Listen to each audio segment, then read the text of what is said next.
David should be on the line with me right now. Can you hear me, David? Hi, Dylan. How are you, man? I'm doing well. How are you? I'm fine, brother. Fine, thank you. I'd just like to thank you very much for coming on to speak to us. It was a bit kind of short notice, if I'm honest.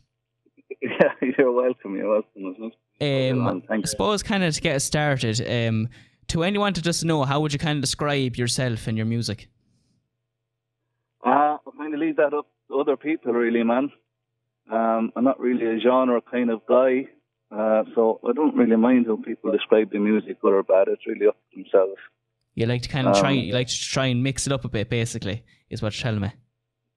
I'd say so, yeah. You like to experiment with different sounds and keep it interesting for yourself, if for nothing else, you know. So I guess I'd be closer to folk or rocky kind of stuff, you know. But I really don't. I don't care. To be honest. Do you say, if you had to say now, would you kind of lean more on the kind of folk or the rock side of it? Probably a combination of both, I guess. I like a lot of energy in the songs, generally speaking. That's not to say there's slow songs as well that are appealing. So it really depends on the song, Dylan, you know. I don't really mind. It depends on what the song leans itself to. So whatever direction the song brings me, I try to go that way. I suppose, generally speaking, what would be kind of your favourite genre out with those two, and who are your kind of inspirations when it comes to how you write? I love songwriters and like Rory Gallagher, Phil Lynott. A lot of the Irish stuff I'd really be into. Bob Dylan, of course, songwriters.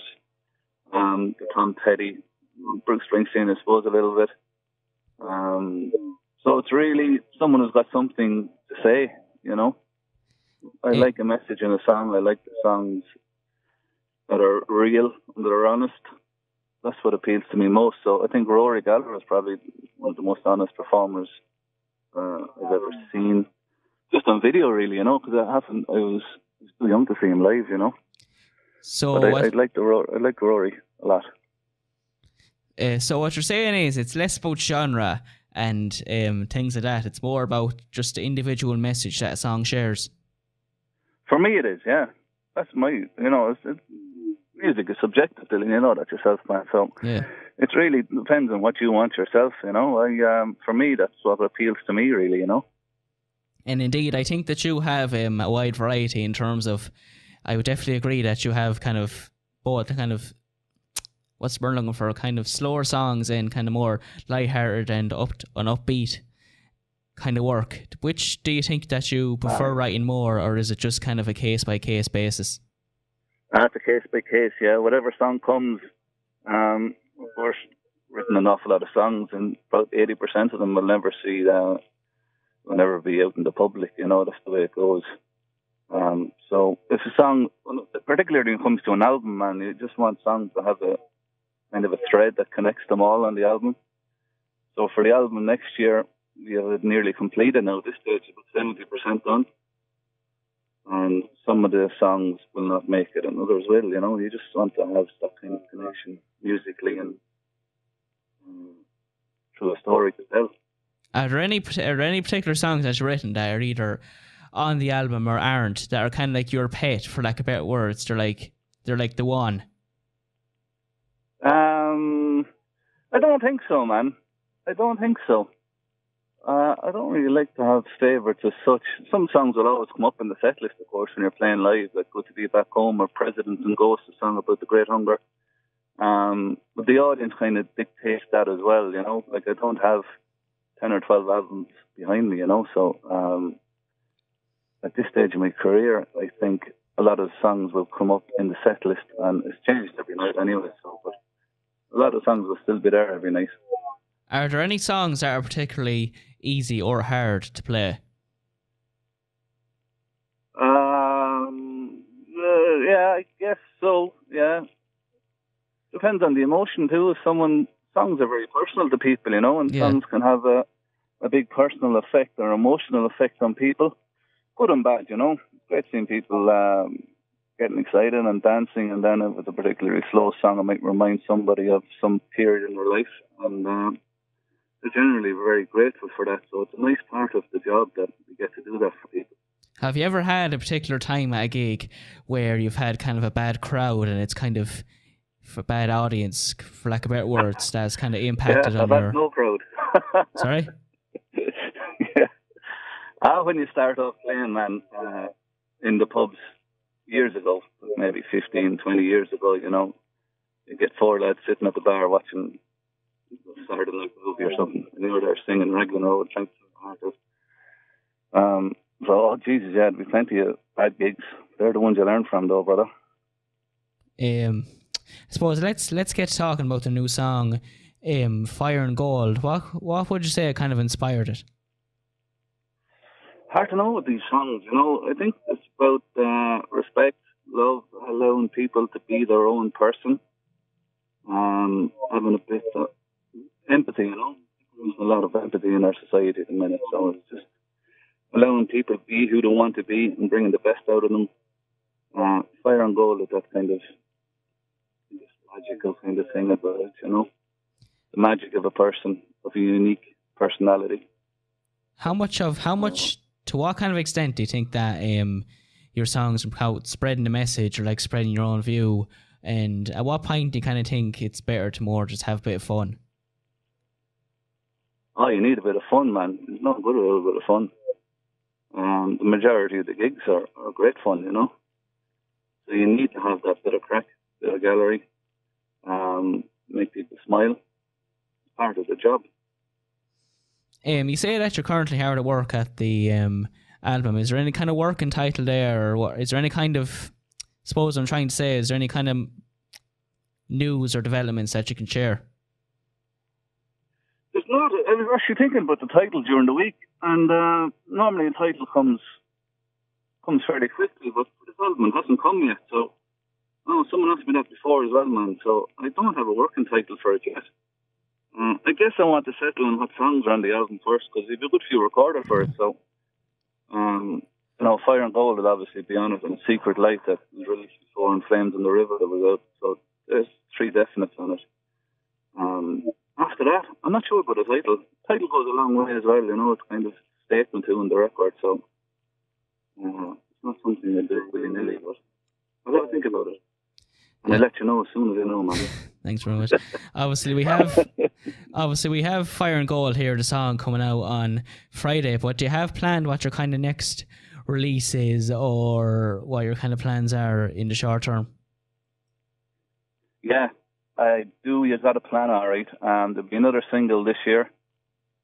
There's a summer acoustic tour, I think, that's going to happen, and then we're off to Germany and back into the US then October, November time for a couple of acoustic gigs, and then next year the album will be out in February time, March possibly of 2020. And then there'll be an album tour then with the band. All right, very good. That's the general consensus. Yeah. We'll see what happens. I suppose, yeah, these things can change. You released your last single, rather, Flames on the River, before Christmas, where you and of course it's got a lot of playtime, and it's all but well and good. Were you surprised by the reception to it, or did you really kind of work hard for it? Well, I work hard for every song really that comes out, man. So you're just hopeful more than surprised. You're hopeful that radio will play it and the people will come to the gigs. You don't really know. You just don't know. But Flames on the River was really successful, probably the most successful single I've had so far. I've got a lot of airplay. And in the States as well, it's that kind of anti-Trump rhetoric in it as well with the video. So it got a lot of people talking about certain things. So it was a good song. Good song for me. I enjoy playing it. Was there anything? Has there been anything that's kind of jumped out at you as being like particularly like say, what's the best kind of praise you've gotten? The best praise is people coming to the gigs. That's the biggest praise you can get, is people paying a few quid to come in and hear the songs and hang out with the songs. And I get nice praise from other musicians as well, and people, anybody that respects a song or writer listens to it. I have a lot of gratitude for that, so I really enjoy that. Has there ever been a time that it's been very difficult to kind of continue playing, and you had to kind of overcome that kind of urge to maybe stop? It comes up all right, man. It does come up, yeah. Financially, it's very difficult, you know. Uh, so it can be difficult, yeah. There's always things to overcome. Like in life, man, you know, there's always things to overcome. But if you stick with it, something you want to do, if you're passionate and love it so much, I think there's no other choice, you know. I don't anyway, really. It's all I want to do, and it's all I'm doing. So it's just too important to throw in the powder, give it up. But sure, you get days like that. You get knockbacks, but that's all a part of life, man. You get knockbacks in your career, in any career. So you're responsible, I guess. Do you have any difficulties, say, day to day, like recording or gigging or stuff like that? Is there any kind of challenges in terms of any songs that you play or anything like that? What way do you mean, Dylan? Sorry, man. No, just say if you're recording a song, for example, maybe you might have difficulty kind of... You might take a good few takes or say stuff like that. Yes, absolutely, yeah. Yeah, there's one song in particular, actually, for this album, The Magic of the Ocean. Recorded it with Susan O'Neill, who's a lovely singer, songwriter as well. She's from Waterford, but she lives in Clare now, I believe. Usually a song opens up and it allows you or tells you where it want to go. This one is a bit more tricky, so I wouldn't call it difficulties. But it's just got to work on it and try a few different sounds, a few different samples, and see what works. Then try and settle on what your best sound is. Do you luck, man, really?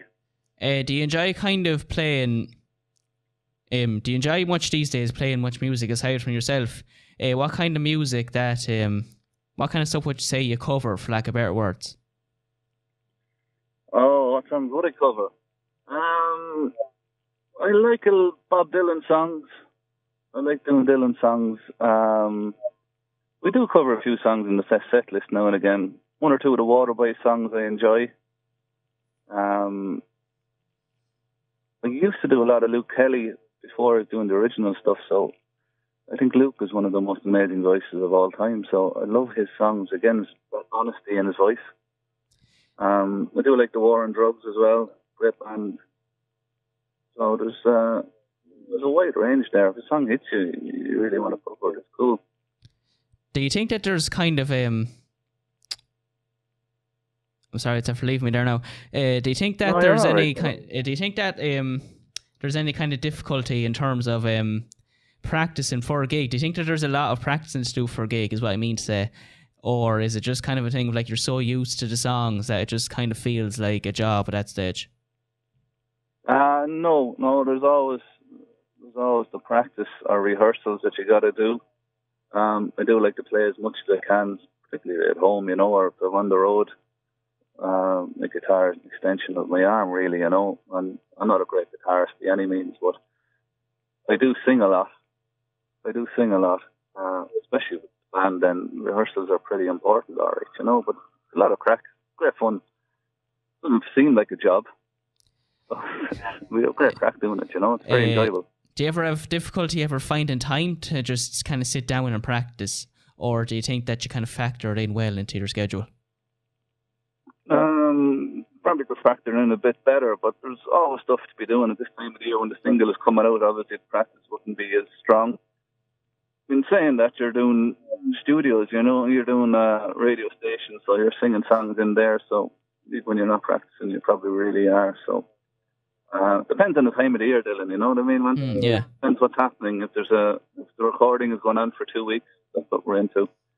Some weeks there wouldn't be any single coming out or any interviews, or you know, you have to take a break from that kind of aspect of it, the PR side of things, which can be fairly heavy going, but it's really enjoyable. It's deadly.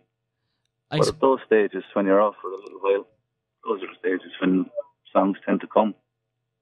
I suppose kind of moving a bit more kind of long term. Do you have any kind of long term goals, or are you just kind of playing it by ear?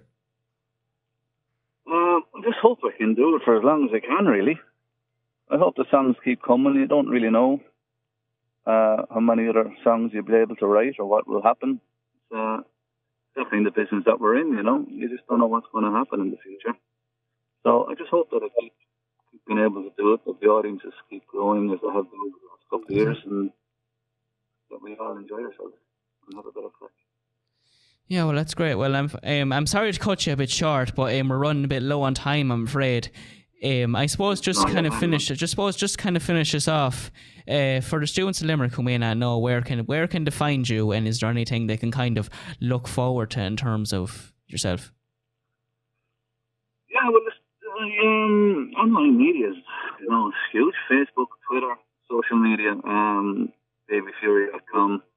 We'll be doing the gigs. We'll probably be doing maybe Dolan's or one of the other venues down in Limerick during the summer.